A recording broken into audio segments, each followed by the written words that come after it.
자, 안녕하십니까, 정하태입니다. 여기 스튜디오고요. 스튜디오가 좀 새로 바뀌었죠. 좀 있어 보이려고 좀 꾸몄습니다. 여기 파워튜브고요. 오늘 같은 경우에는 이제 2022 카메라 추천 영상을 제가 작년 말에 찍었잖아요. 사실 지금이 2022년이지만 곧 2023년이기 때문에 2023 중고 카메라 추천을 하러 지금 제가 여기 와 있습니다. 그래서 가격대별로 선정을 해두었고요. 영상과 사진 둘 다 할 건데 나는 카메라가 하나만 필요해 하시는 분들에게 맞춘 영상입니다. 물론 영상 카메라 따로, 사진 카메라 따로 특색 있는 카메라들이 있지만 하나를 사시는 분들이 더 많잖아요. 그래서 둘 다 하시는 분들을 위한 카메라 추천입니다. 그리고 가성비가 제일 중요하기 때문에 가성비가 매우 좋은 것만 선택을 했습니다. 이 항목들에 여러분들의 카메라가 없어도 가성비가 조금 떨어지는 거지 안 좋은 카메라가 아니니까요. 여러분 실망하지 마시고요. 그럼 시작해 보실까요?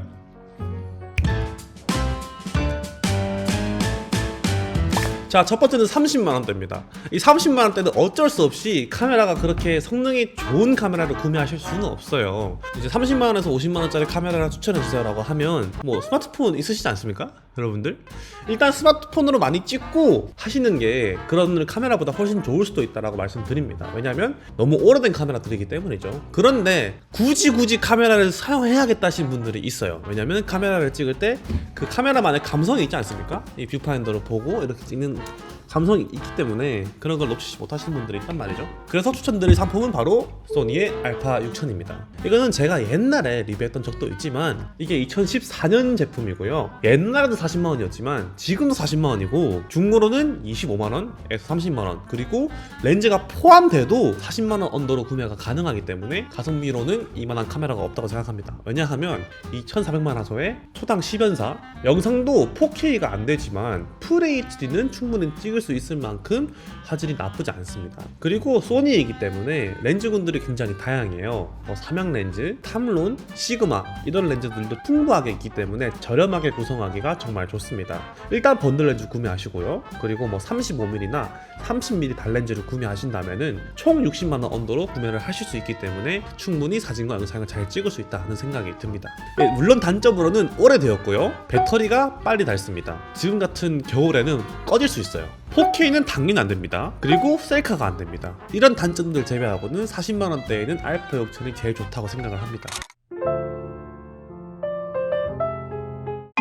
자, 그 다음은 70만원대입니다. 이 70만원대는 여러분들이 좀 모르시는 카메라를 들고 왔어요. 바로 후지필름의 비온의 플래그십 XH1입니다. 이게 지금 현재 중고시장에서 60만원대에서 80만원대 거래가 되고 있습니다. 그런데 사실 스펙을 생각하면 말도 안 되는 기성능이라고 생각을 합니다. 일단 마그네슘 합금 바디고요. 그래서 방진 방적이 지원됩니다. 게다가 방한 성능까지 갖추고 있어요. 영하 10도까지 버틸 수 있게 설계가 되었기 때문에 여러분들이 겨울에 촬영을 하신다고 하더라도 카메라에 아무런 문제가 없습니다. 위상차 AF가 탑재되었기 때문에 AF도 나쁘지 않은 편입니다. 손떨림 방지 기능이 탑재되어 있습니다. 그래서 아무 렌즈나 끼우더라도 손떨림 방지가 지원을 하고요. 상단에 LCD가 있어서 정보 보기도 편하시고요. 그리고 이 LCD도 틸트가 되고 뷰파인더도 굉장히 깨끗합니다. 그리고 여러분들이 좋아하시는 그 필름 색감 있지 않습니까? 필름 시뮬레이션도 들어있습니다. 사진, 영상 둘 다 필름 시뮬레이션으로 촬영이 가능하고요.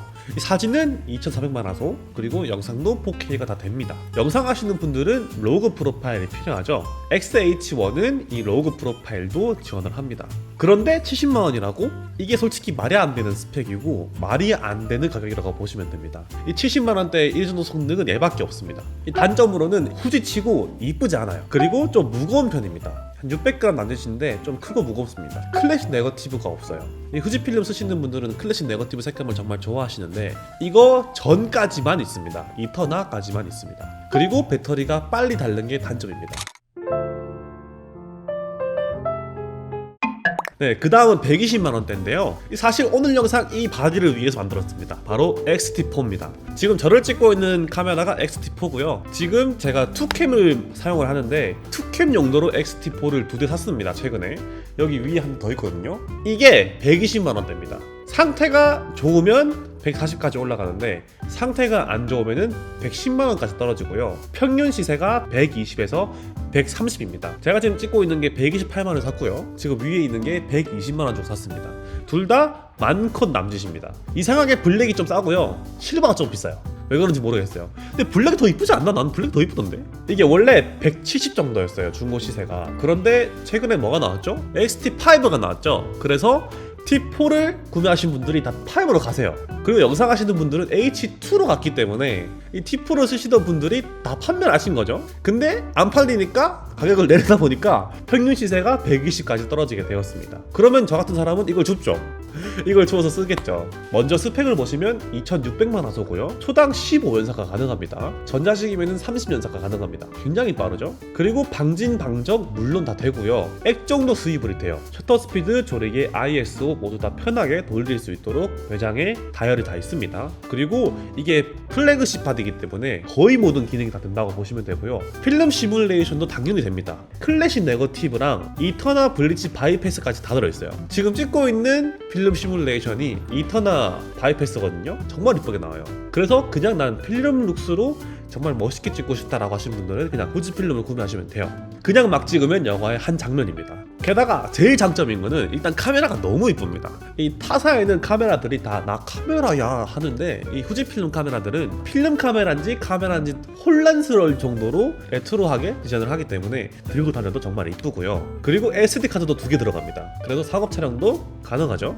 4K 10비트 422 다 되고요. 60프레임도 촬영이 가능합니다. FHD는 240프레임까지 촬영이 가능해서 뭐 슬로우 모션이라던가 이런 거 다 호환됩니다. 그리고 후처리를 위해서 F 로그 프로파일도 지원을 하죠. 솔직히 이 정도면은 가성비로 따라올 카메라가 없다고 봅니다. 물론 120만원대에 알파7 마크3라고 해서 2018년 최고의 카메라로 제가 뽑았던 카메라가 있지만 그 카메라는 4K 이제 422 촬영이라던가 필름 시뮬레이션 같은 기능들 그리고 디자인이 조금 안 이뻐요. 그래서 이제는 T4에게 좀 왕관을 물려줄 때가 되지 않았나 싶습니다. 일단 단점으로는요, 이 실버는 기스에 너무 취약합니다. 제가 실버를 쓰다가 판매를 하고 지금 블랙으로 온 상태인데요. 실버는 뭐만 하면 긁혀요. 후지 필름은 다 그런데요. 줌 렌즈를 끼웠을 때 줌을 하면 노출이 튀는 경우가 있습니다.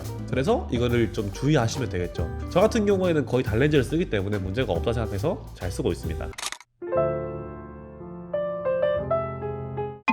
자, 그 다음은 160만원대입니다. 이 160만원대는 여러분들이 많이 쓰는 카메라죠. 바로 알파7 R3입니다. 제가 옛날에는 알파7 R2를 90만원대에 추천드린 적이 있는데 이제 알파7 R2는 메모리 거의 없어요. 그래서 R3를 160만원대에 추천드립니다. 왜냐하면 일단 4200만 화소고요. 10연사가 됩니다. 매우 고화소인데도 연사가 빠르죠. 4K도 촬영이 가능하고 뭐 다이나믹 레인지 너무 좋고요. 손떨림 방지 다 되고요. 방진 방적도 되고 배터리도 대용량을 씁니다. 사실 이 상태 좋은 알파7 마크3랑 가격대가 비슷한데 고화소이기 때문에 사실상 더 좋은 카메라가 봐도 되거든요. 그래서 솔직히 160만원 이내가 있다면 알파7 R3를 구매할 것 같습니다. 단점으로는 일단 컴퓨터가 좋아야 이 고화소에 보정이 돼요. 그리고 고속 연사시 로우 파일 비트 수라는 게 있습니다. 이 비트가 조금 떨어진다는 개념이 있어서 이 부분은 조금 참고하시면 좋을 것 같습니다.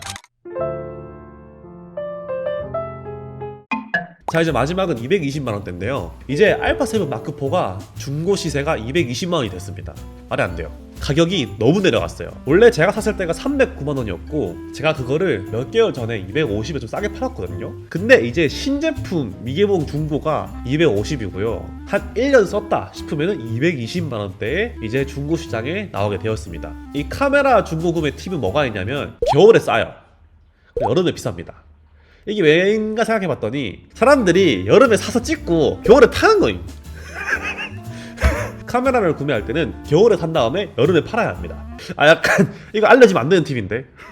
그래서 지금 좀 싼 편입니다. 그래서 구매하실 거면은 220만원이면은 이게 최고다. 왜냐하면 3300만 화소에 4K 24프레임 422 10비트 되고요 1.5 크롭이지만 4K 60프레임 촬영도 가능합니다. 그리고 소니 하면 크리에이티브 룩스라고 컬러 사이언스가 좀 이쁜 그 프로파일이 있습니다. 그게 알파7 마크4에 있어요. 이걸 토대로 거의 보정을 안 한 사진들이 지금 나가고 있는데 정말 이쁘죠. 이 제품은 리뷰도 있기 때문에 이거를 참고하셔가지고 구매하시면 좋을 것 같습니다. 게다가 소니는 렌즈군들이 저렴해요. 그래서 삼양, 시그마, 탐론 이런 것도 다 20-30만원이면 사는 것들도 많고 그리고 렌즈 풀도 많고 그리고 쓰는 사람도 많습니다. 제가 항상 알파7 마크4를 추천드릴 때 하는 말이 뭐냐면 우리가 차를 살 때 고민을 많이 하잖아요. 그러면은 일단 남들 많이 사는 거 사야 되죠. 그러면은 아반떼를 사야 돼요. 그래서 이 알파7 마크4가 차로 치면은 아반떼입니다. 누구나 타고요. 팔 때도 감가가 없고요. 쓰기도 쉬워요. 그래서 일단 아무 생각 없이 나는 카메라 예산이 3,400인데 뭘 사야 될까요? 하면은 알파7 마크 4를 추천하기가 쉬워요. 근데 물론 단점이 있겠죠. 단점으로는 무압축 로우일 때 초당 6에서밖에 되지 않습니다. 연사가 느리죠. 그리고 영상 촬영 시 발열이 매우 심해요.